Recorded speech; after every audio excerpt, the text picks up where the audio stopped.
Use your power, but sharpen your perspective taking. Argue like you're right, but listen like you're wrong.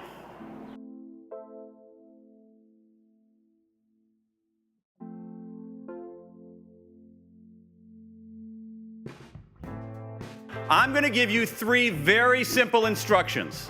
Instruction number 1, identify your dominant hand.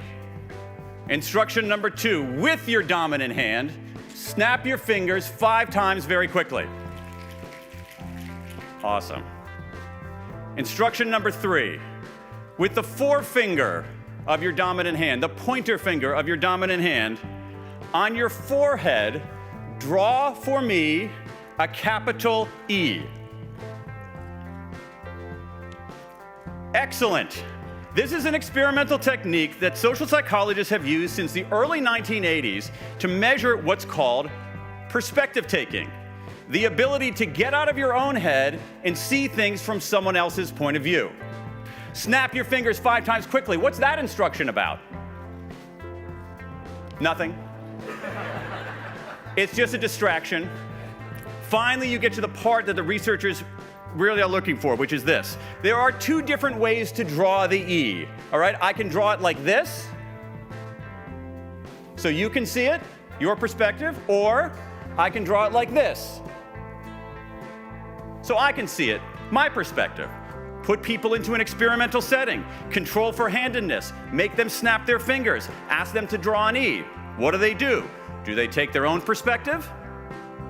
Or do they take someone else's perspective? If you drew the E from your own perspective, it doesn't mean you're a bad person. Because what really matters here is context. In general, the more powerful people feel, the more their perspective-taking abilities degrade.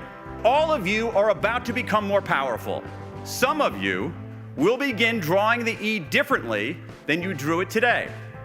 If you gradually lose the ability to see the world through another's eyes, all the experience and expertise you've accumulated will melt into a puddle of unrealized potential.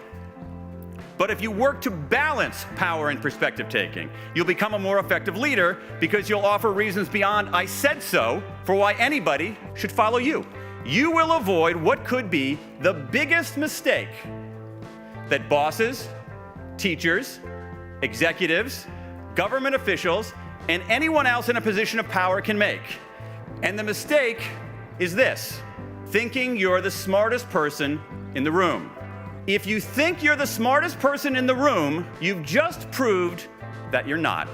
Believing that you're the smartest person in the room, trust me on this, never ends well. Remember the lesson of the E. Argue like you're right, but listen like you're wrong. Use your power, but sharpen your perspective taking.